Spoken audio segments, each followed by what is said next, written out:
Paul à Corinthe. Après cela, Paul partit d'Athènes et se rendit à Corinthe. Il y rencontra un juif appelé Aquilas, né dans la province du Pont. Il venait d'arriver d'Italie avec sa femme Priscille, parce que l'empereur Claude avait ordonné à tous les juifs de quitter Rome.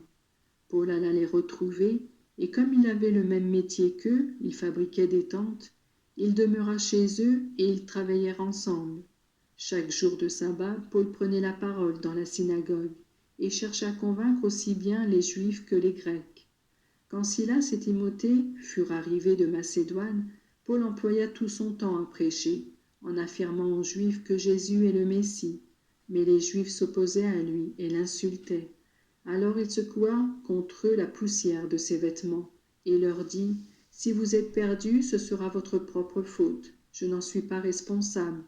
Dès maintenant, j'irai vers ceux qui ne sont pas juifs. » Il partit alors de là et se rendit chez un homme appelé Titius Justus, qui adorait Dieu et dont la maison était à côté de la synagogue. Crispus, le chef de la synagogue, crut au Seigneur, ainsi que toute sa famille. Beaucoup de Corinthiens, qui entendaient Paul, crurent aussi et furent baptisés. Une nuit, Paul eut une vision dans laquelle le Seigneur lui dit : « N'aie pas peur, mais continue à parler. Ne te tais pas, car je suis avec toi. Personne ne pourra te saisir pour te faire du mal, parce que nombreux sont ceux qui m'appartiennent dans cette ville. » Paul demeura 1 an et demi à Corinthe. Il y enseignait aux gens la parole de Dieu. À l'époque où Gallion était le gouverneur romain de l'Achaïe, les Juifs s'unirent contre Paul.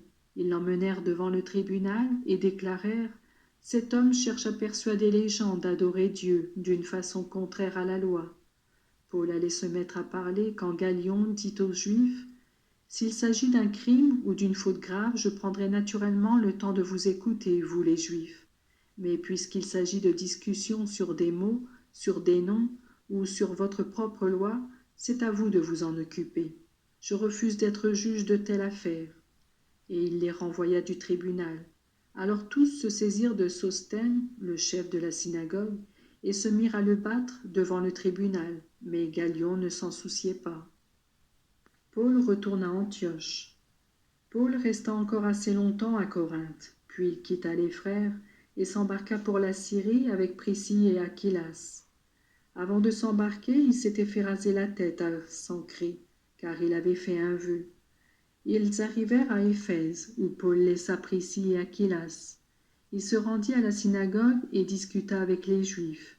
Ils lui demandèrent de rester plus longtemps, mais il ne le voulut pas. Il les quitta en disant : « Je reviendrai vers vous si Dieu le veut. » Et il partit d'Éphèse en bateau. Quand il eut débarqué à Césarée, il se rendit à Jérusalem pour y saluer l'Église. Puis il alla à Antioche. Après y avoir passé quelque temps, il repartit. Il traversa successivement la région de Galatie et la Phrygie, en fortifiant tous les disciples dans leur foi. Apollos à Éphèse et à Corinthe. Un juif nommé Apollos, né à Alexandrie, était arrivé à Éphèse. C'était un homme qui parlait avec éloquence et qui connaissait très bien les Écritures. Il avait été instruit dans le chemin du Seigneur, et plein d'enthousiasme, il annonçait et enseignait avec exactitude ce qui concerne Jésus. Mais il ne connaissait que le baptême de Jean. Il se mit à parler avec assurance dans la synagogue.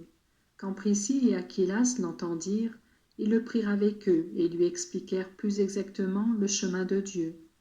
Ensuite, Apollos désira se rendre en Achaïe.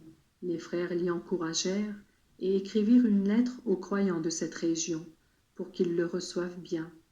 Quand il fut arrivé là, il fut très utile à ceux qui étaient devenus croyants par la grâce de Dieu, car avec des arguments solides, il démontrait publiquement aux Juifs qu'ils étaient dans l'erreur. Il leur prouvait par les Écritures que Jésus est le Messie.